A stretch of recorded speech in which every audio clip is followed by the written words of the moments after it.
Right, hi everyone. Oh, sorry I'm late. Absolutely boiling. Too hot. And I've discovered I don't have any clothes that are summer appropriate. Everything I own is long sleeve or pajamas. So yeah, I didn't think it was kind of appropriate to wear my pajamas with everyone. So there's that. How is everyone? Are we good? Oh, I don't like the camera on that side.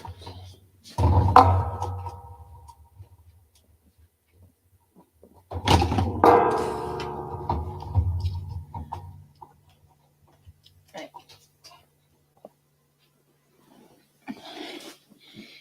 That's better. Right, one sec. Hang on.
Sorry about that. Little one's not quite in bed yet. So, yeah, she wanted a drink.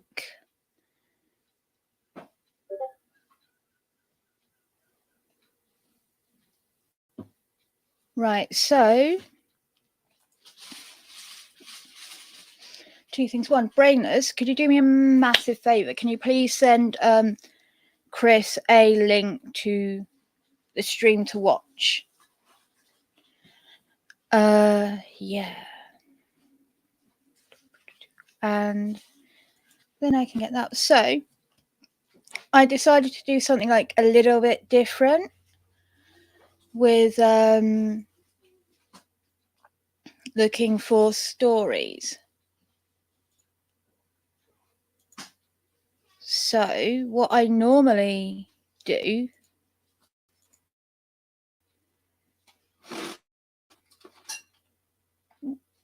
okay? You took it with you. Here, give them here. So you don't hurt your hands. Get the cup, okay? It's all right.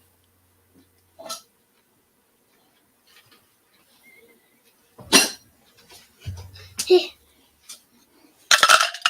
Right, do you want to get the drink? Yeah. Okay.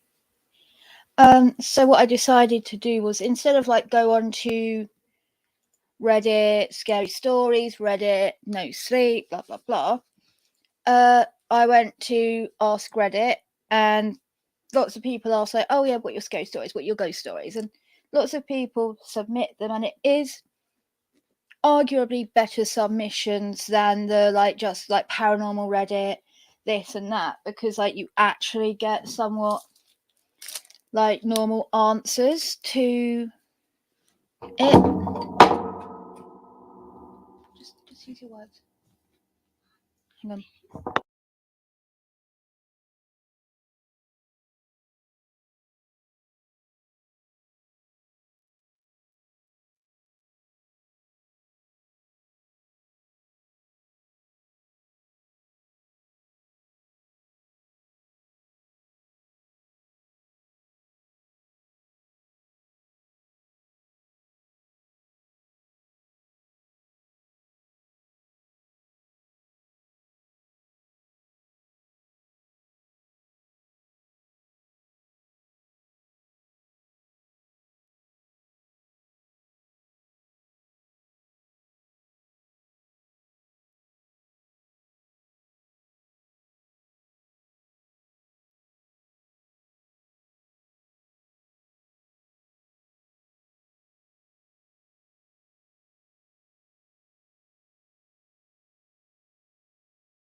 There we go. Sorry about that. You alright, Maggie, love? How are you, darling?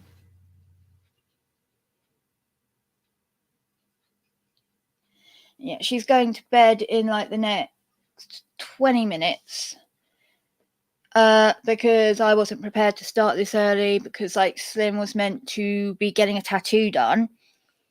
And I don't know what happened there, but that wasn't. And so like I was prepared to start at 10 and be free and easy to do it, but that's not happening now. So like when was anything ever simple? That involved fucking me, let's face it. Well, me and fucking me. Yeah, accurate. Anyway, hi everyone. Let's start again.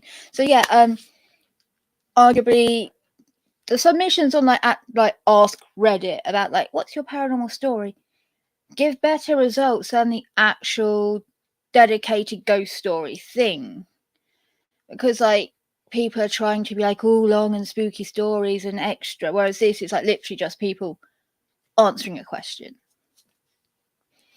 So I am reading some from that Reddit, and I'm trying to get very better, because normally I will say where it's from and who did it. I'm going to start, and I'm starting to try and remember to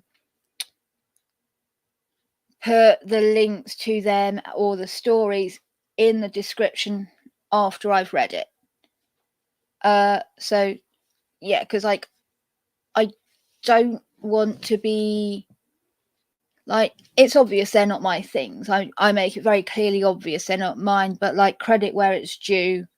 There should be credit, and I want to make sure I'm giving it as properly as possible, because like at the end of the day, these people that wrote the stories are fucking good at what they do, and I want them to actually gain more traction from their stuff. Like I want people to read their things as well afterwards, not just listen to me read it once and be like, oh, that was nice, and then like fuck off, and that's that. I don't know. But yeah. So let's get on with this was that one. Okay. Hey Sydney love. You're right, Skits. You're right, Troy darling. You're right, Professor Curious Hun.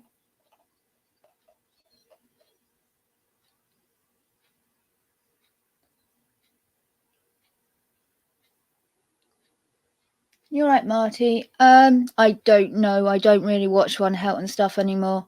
Can't be bothered. Since he's not got the kids, I couldn't care less. He's not a danger to those children anymore, so don't care.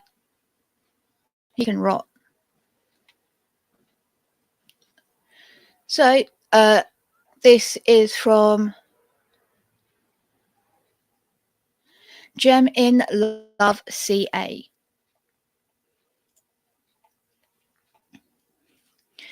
I know it sounds like something straight out of a horror movie, but it's 100% what happened to me about 24 years ago.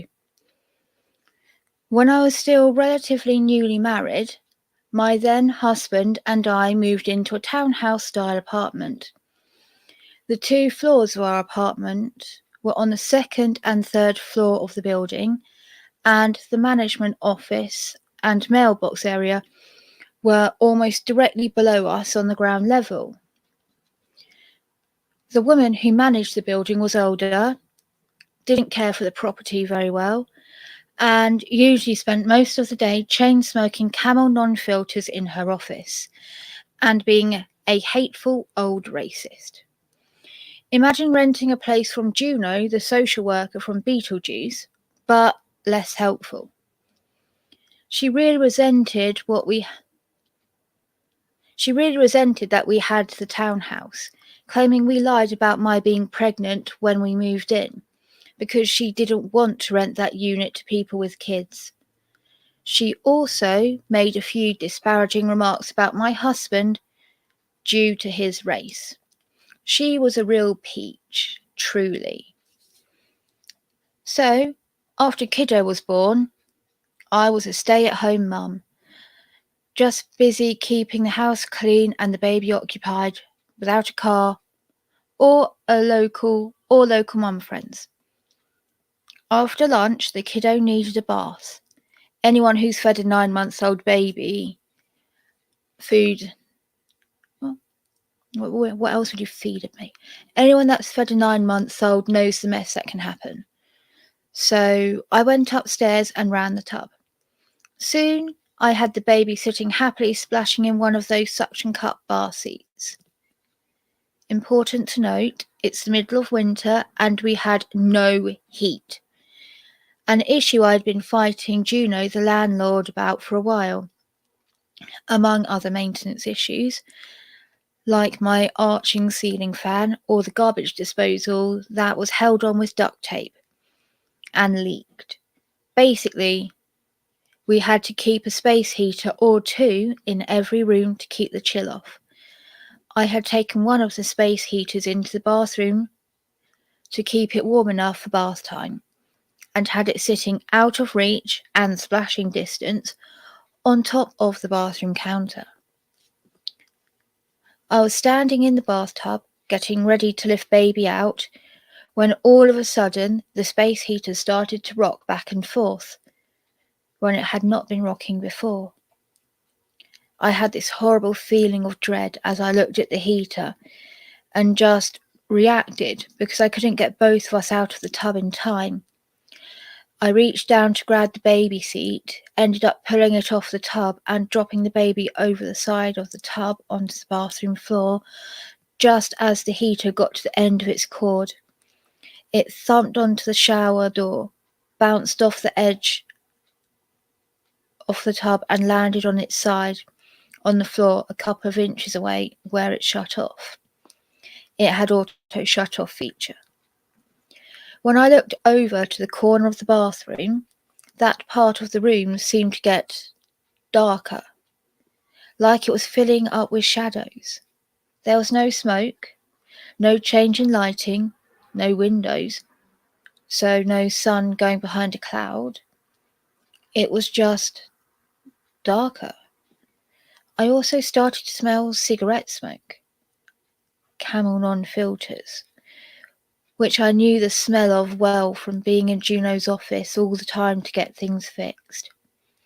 The smell was so thick it made me cough and my chest ached, but I couldn't see any smoke haze, and I felt this overwhelming sensation of hatred and malice, like someone was standing there giving me a death glare. I grabbed the baby and the towel and ran downstairs. I was so freaked out. I couldn't bring myself to go back up there. So I used some diapers from the diaper bag and kept the baby wrapped in a towel and cuddled up to stay warm. I stayed down there the entire rest of the day until my husband got home. Every so often, I'd look up the stairs at the bathroom, but I didn't want to take the baby up there, and I was afraid to leave him alone downstairs. When he asked me why the baby wasn't dressed, I told him about the heater and the smoke in the bathroom, and he went to check, figuring it was yet another maintenance issue. There was no electrical issues, no damage to the outlet, no smoke, no cigarette smell. He put the heater back on the counter and turned it on, watched it for a few minutes, and it didn't rock. So it didn't rock itself off the counter earlier. He laughed it off, but later that day we heard Juno's adult son downstairs near the mailboxes yelling his head off at people. And that's when we found out she'd had a massive heart attack in her office earlier that day, and he'd found her dead in her chair, with a Camel non-filtered still in her hand.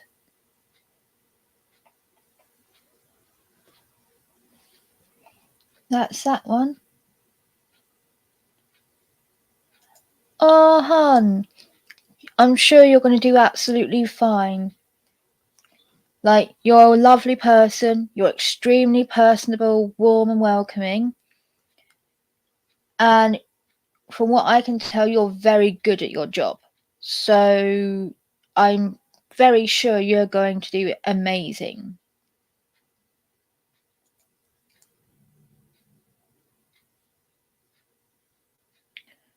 I mean, true, maybe he won't actually rot. Mummify?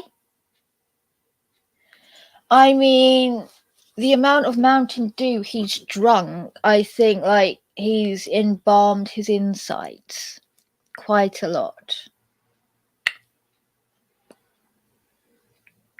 Yeah. Oh. I mean it, darling. You're an absolutely lovely person. You'll do fine. Like, yeah. And if you fuck up, you're so nice, they probably won't even notice because, like, people don't notice mistakes that people they like make. It's just a thing. Like, you're more forgiving of nice people than you are bad people. You'll be fine.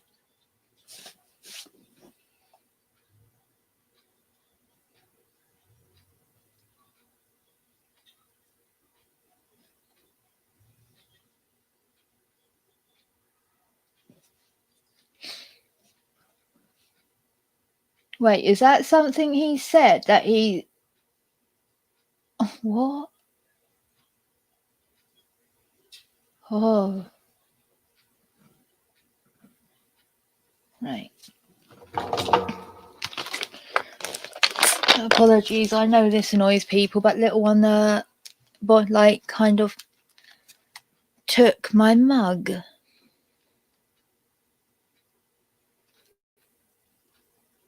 Oh god, this one's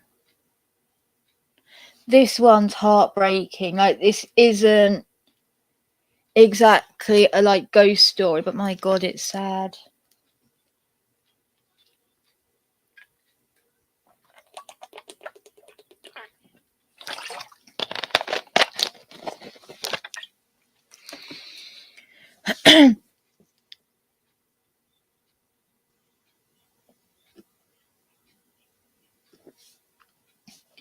Okay, this is from Usman 975.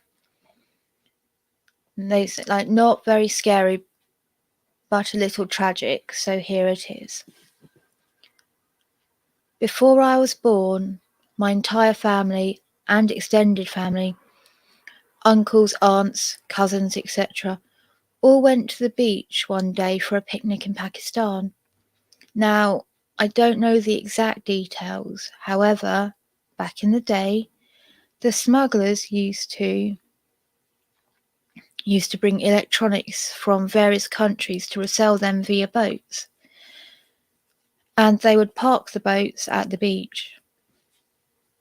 Now, from what I have always been told, and I don't know how, if someone does, please shed light, as I'm always curious. They used to dig holes or something similar during low tide. So when it was full, it would create a sort of vortex or some inward pressure that would help keep the boat steady on that spot as they unloaded. However, once completed, they'd leave, leaving that hole in the ground. So back to the picnic. As everyone arrives, 20 plus people, the kids get out the cars and start running straight to the ocean. And as they enter, they start getting sucked into that hole, one after another. Screams ensue, and everyone is trying to save each other. And one after another, they keep going in. Eventually, 14 members of my family drowned and died there in a matter of minutes. It was an absolute catastrophe, extremely tragic. However, the haunting, paranormal part of it comes next. Everyone used to live in a massive house all together. Think 4 stories, huge ass old styled house. So now imagine all of a sudden 14 people gone, dead. It became extremely depressing and empty, that place. One of the floors was completely closed off as the entire family living there had died. Oh, that's sad. After a few years, it became extremely common and frequent to hear kids playing on that floor, or you'd hear every other night footsteps of someone walking in, putting on slippers, and going up the stairs. You could stand there and hear it clear as day. I recall a very clear incident. I was sitting on the ground floor lobby, long lobby with doors on each side, with a mirror at the end and a swing in the middle next to the kitchen door. My mum was in the kitchen and I was sitting in the swing facing the mirror as I see two kids peek out of one of the rooms and then run to the adjacent room. I asked my mum if we had guests over and she said no, no one is over. I explained why I asked. She pulled me into the kitchen and explained that day that it's common to see the kids, however, not to engage them or go towards them and to mind my own business. It became extremely common for us to spot these things as we lived there, but no harm was done. Once my tutor came home, sitting in my room, and I'd always close my door to my room so there are no distractions. Once he came about and he was sitting facing the door, which I had left open as I was alone at home. He mentioned to me midway if I could close the door, as my family was walking around and it was a bit distracting. I told him no one is home, which he didn't believe me, until I took him out and showed him around the whole floor. He absolutely freaked out and immediately left and stopped tutoring me unless I went to his place. I moved to Saudi Arabia after that and saw a lot of things growing up, but thankfully I am not scared of such things or experiences, so I don't get freaked out. But I'd imagine most people would get really freaked out. When you live in the desert, you see things you can't explain. It's creepy sometimes.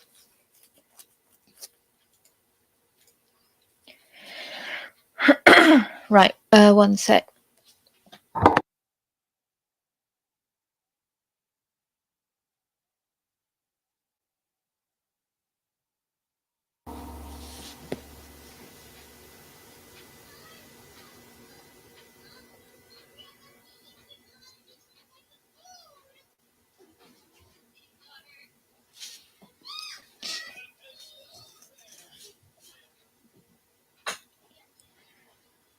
Right.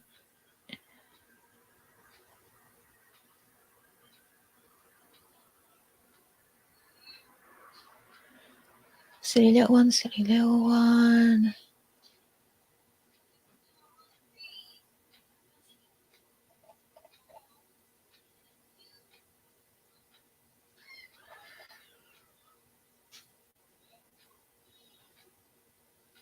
Oh, I remember this one.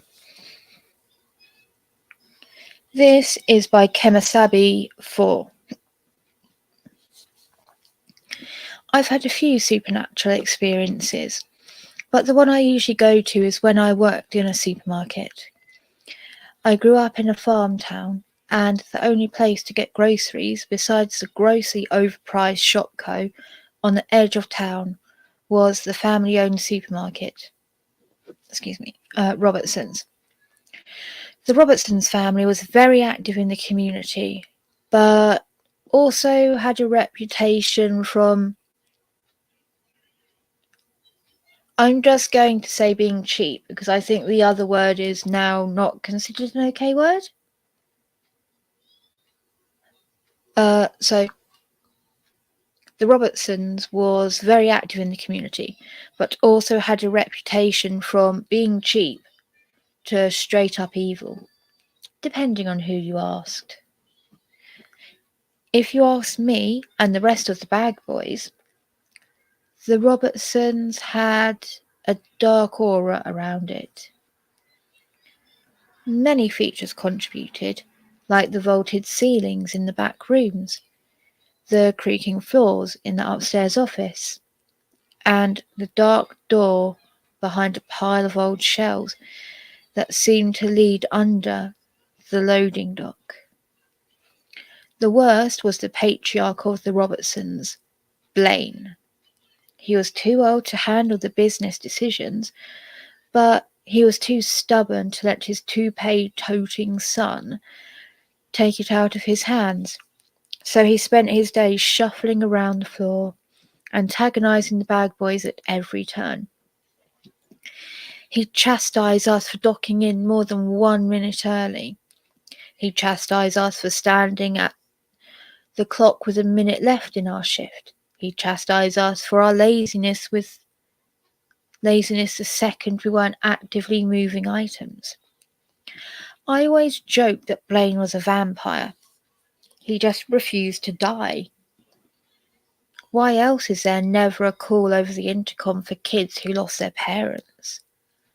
One night my suspicions were reinforced. Blaine had showed up about 9 to take care of some office work upstairs. With all of our closing duties done, my partner for the night and I lollygagged around the stockroom, right at the foot of the office stairs. When 10 rolled around and it was time to close, I figured I'd let Blaine know we were locking up. I started up the stairs and suddenly noticed it was dark. I got to the top and looked around. Not a single light in the offices were on.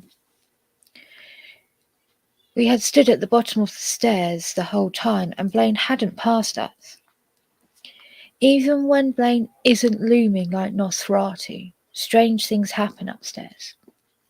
The exposed water pipes leading upstairs twang like someone hit them with a hammer. Footsteps on the creaky floor echo through the whole back room. All of this happens when the offices are pitch black, as we stand next to the stairs. One night, my partner and I got freaked out by the noises from the offices and decided to spend the remainder of the shift lapping the store. But as we walked perpendicular to the aisles, a can of green beans halfway down the vegetable aisle suddenly fell off the shelf. We put it back in place and started walking again. 2 aisles down, another can fell off.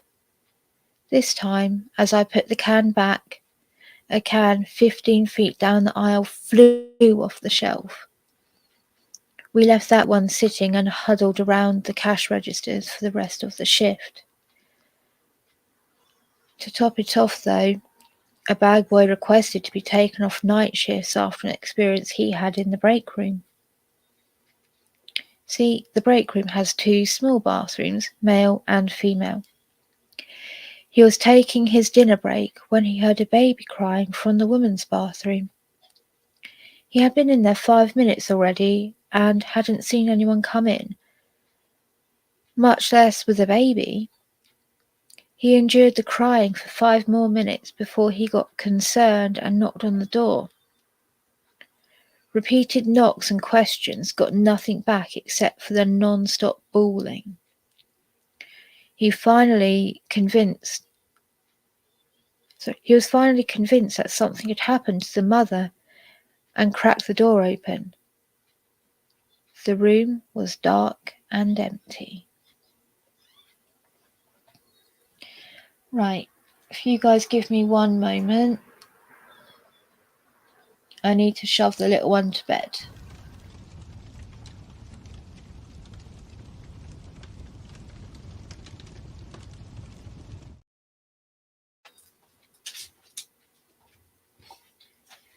Good luck to it. God damn it.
There we go. Sorry about that.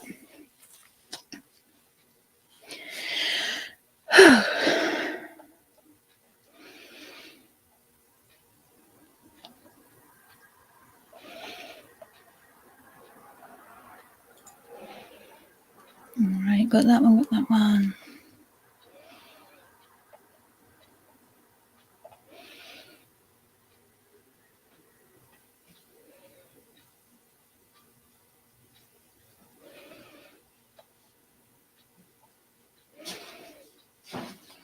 Hang on.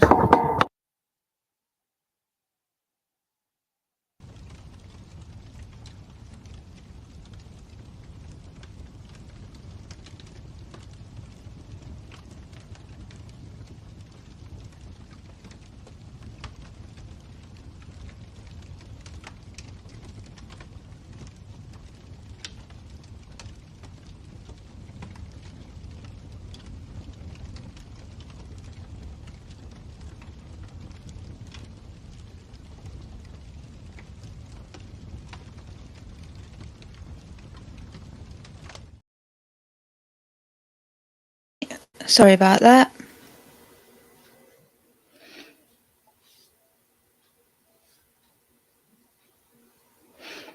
Right, I've not pre-read any of these ones. So I wonder what they'll be like.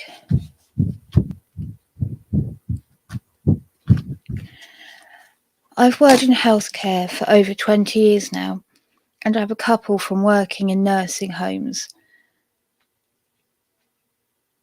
I have a couple from working in nursing homes of seeing the figure in black shooting across the hall, and then in the next 24 hours, a resident will die. And then in less than a week, another one will pass as well.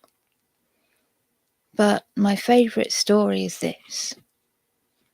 I worked at a very small hospital, maybe 30 beds. It has been around for many years. In the basement is, of course, the old morgue. And there is one elevator that goes from the basement to the main floor outside the nurses' station. This elevator would come up in the middle of the night randomly, and the doors would open, and all the staff would get up to go find the patient who just passed away.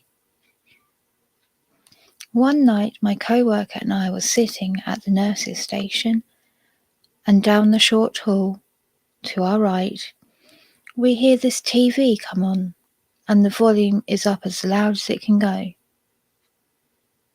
One of my CWs and I walked down said hall to find the TV to turn it down. There is one room down that hall that the maintenance has the door closed and do not enter signs on the door. After looking in all the open rooms, there is no other room but the closed one to look in. We open the door and there is nothing in this room except the TV. I walked in, turned off the TV and said, "Stop that. There is a sick baby next door who needs to sleep, so please be quiet."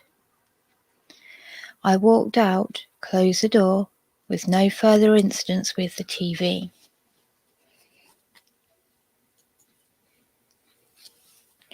Why was there a sick baby in a nursing home?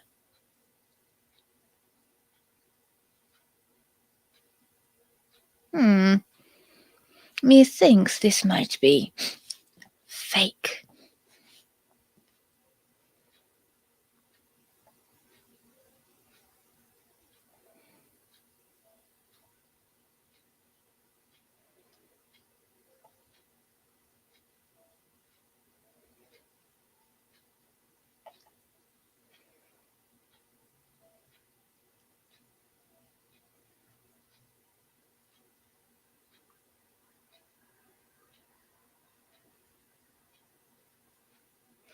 Oh, this one's messed up.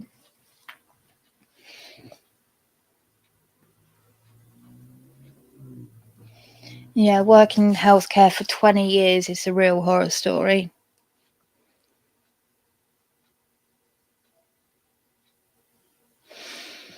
And a retired RN called The Puppy Pack has replied, "That's better than when Janine Jones was working at the old Pedi ICU at the Bexar County Hospital, and babies were dying much too frequently. Many times she would come in knowing just what to do for these babies that were crashing, and they thought she was a fabulous ICU nurse. They didn't know that she was poisoning the babies with drugs to make them bleed out, etc. It was a big deal in the early 80s and made national news when she was found out.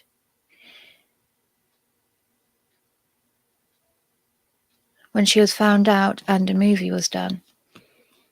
I think the best that I read about was a reporter investigate.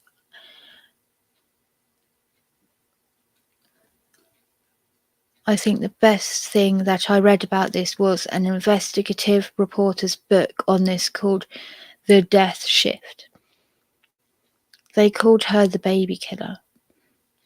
Nurses know a lot of interesting stuff, but were not believed about this because they couldn't exactly prove it. You're right, Chris Han.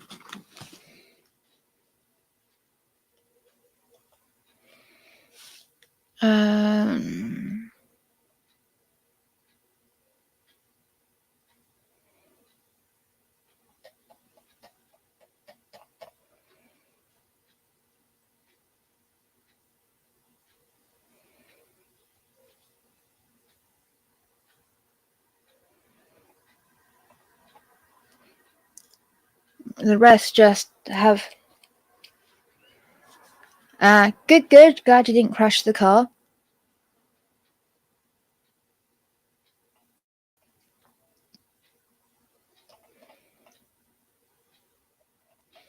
The rest of the nursing ones has just seemed to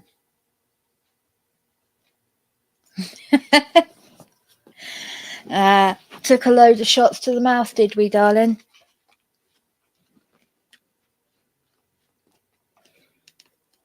Seems like the rest of that Reddit question has devolved from like weird ghostly shit that happened while in hospitals to just horror stories of hospitals, which, like, let's face it, they're not paranormal. Just working in that field is fucking awful. Like, it is a horror story.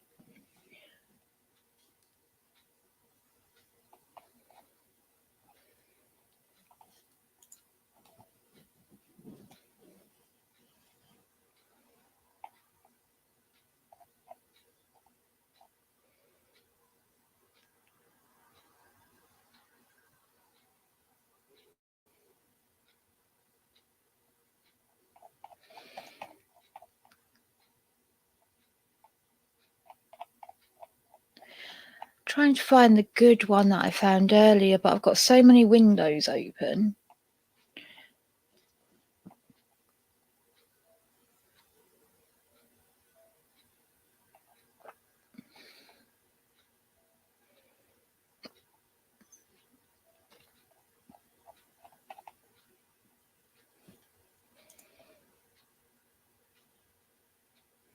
Oh, yes. This is hilarious. Hang on. It's so hot in the UK.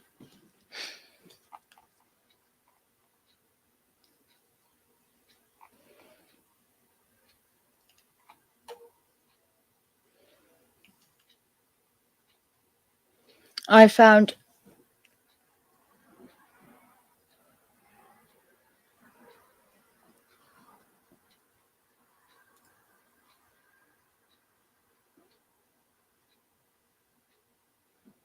I don't mind spiders, though.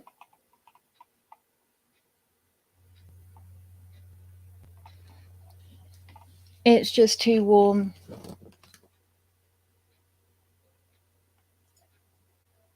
How? Dude, how did you fall over at the shop?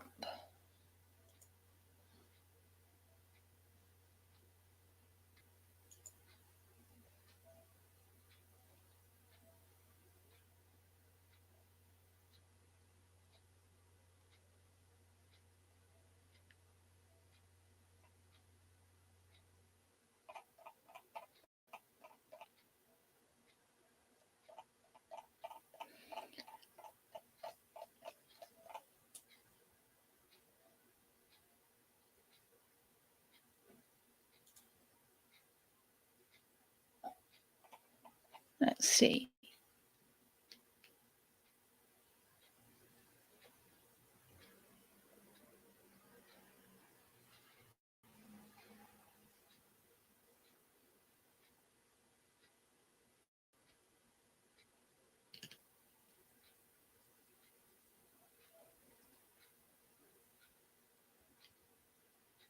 Oh shit, I hope you're alright, Mango Hun.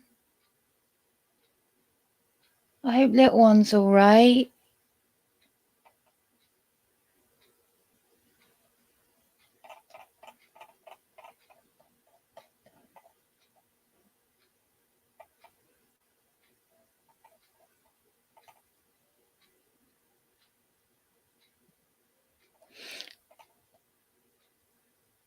Okay, let's see what this one is. Several years ago, I was getting ready for work and listening to a radio morning show who had a psychic medium on doing readings to listeners who called in and giving messages from loved ones who had died. I thought, yeah, right. After listening to a few, I began to cry, thinking about my older brother Matthew, who had died years before when we were teenagers, and how I wish this was real, so I could hear from him. About that time, the psychic on the radio says, "I'm sorry. I'm getting a really loud voice coming through for someone whose name is my name. If someone with that name is listening, does the date July 19th mean anything to you? The day my brother was killed. Someone named Matthew really wants me to tell you that he's okay and for you to live a happy life." I really cried then, but was also laughing with joy. That's the only time I've ever had anything like that happen. Oh,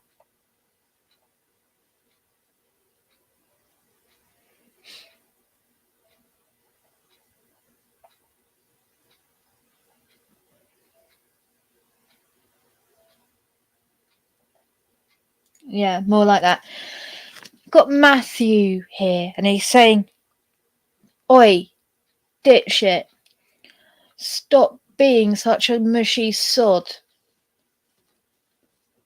And he also wants me to say, what's that? Cock check. And then you just all of a sudden see that guy go, "Ah! Man check."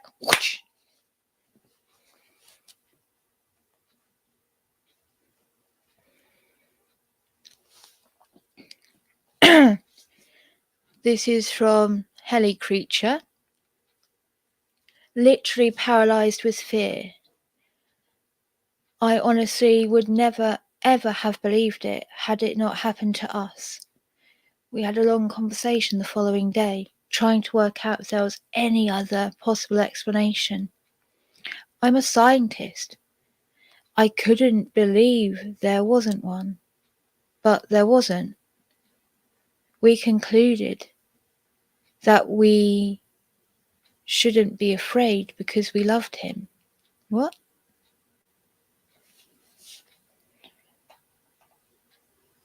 Oh. Oh, that's just a comment. Fuck's sake.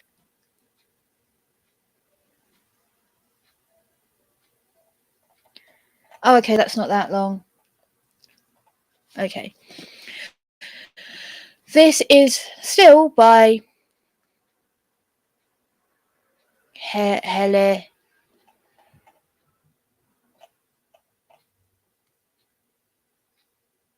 Whatever. We lived in a big old army house in the middle of a beautiful woodland, miles from anywhere. It was very dark at night and very quiet with no passing traffic. The house had double doors from the dining room into the sitting room. We had a huge elderly cat, Tom, and an adopted greyhound, Dave. Oh, who calls a greyhound Dave? Tom could stand Tom could stand his own ground, but as Dave had high prey drive, we made sure they weren't in a room alone until they got used to each other. So Tom had the run of the kitchen and dining room, and we kept the double doors closed into the sitting room. Tom quickly learned that if he scratched 3 times against the double doors and head-butted them a few times, someone would open the doors and he could come in and taunt the greyhound. The double doors were old and heavy, but Tom was a big cat and he could shake them slightly when headbutting them. Some months later, at a very grand old age, Tom died and was buried in the garden he so loved. I was heartbroken and became sleepless. I therefore found myself one night sitting watching TV, Dave alongside me. In the early hours, I should mention at this point that I'm a very pragmatic person. I was wide awake and focused on the TV when I heard scratch, scratch, scratch at the double doors, exactly the way Tom used to tell us he wanted to enter the room. The hair stood up on the back of my neck, but I figured I'd misheard until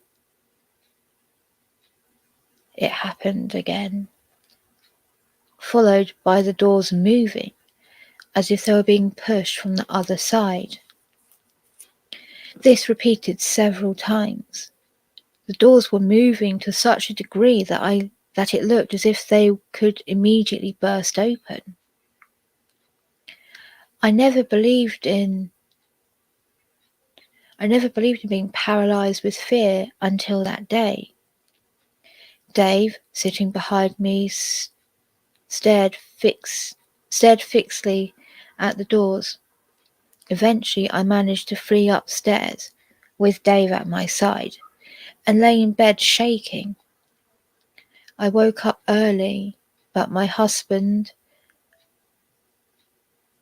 big grown-up British Army officer, not given to flights of fancy, was already downstairs and obviously checking out the double doors.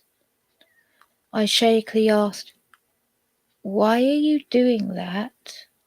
To which he replied, with the blood draining from his face, "Oh God, you've seen it too." This had apparently been going on at intervals ever since Tom died, and he had just witnessed it again. We scoured the house, stamped up and down stairs to see if we could make the doors move. We went through every possible explanation and found none. We assured each other, it's just Tom, and we loved him. But after that, we left the double doors open all the time, so he never had to do it again. Aww. Oh, good luck, hon. Fingers crossed for you, and you're going to do absolutely fine. Remember, you are fucking amazing. You got this.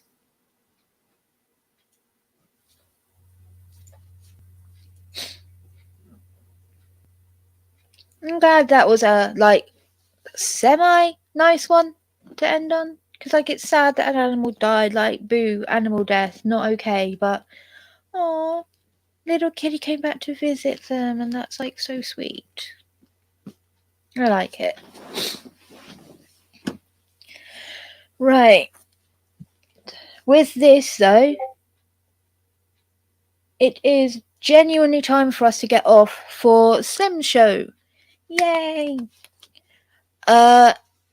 Brainless has dropped a link already before, but if he could do that again, that would be the most helpful. Because everyone knows that I'm fucking disorganized. Ah, yeah. Right. So, yeah, I will see you guys next week. I have now got a capture card. Bit shit, but it'll do. And I'm going to start playing other games. I can now play PlayStation games on there and things like that. So that'll be fun. And yeah, I know I keep saying like I want to try and do this and I want to try and do that, but I never end up doing it because I procrastinate my life away. But yeah, I'm going to actually try and get my shit together. So we'll see how it goes. Wish me luck. And I will see you guys over at Slim's or next week. So until I see you next time, bye bye.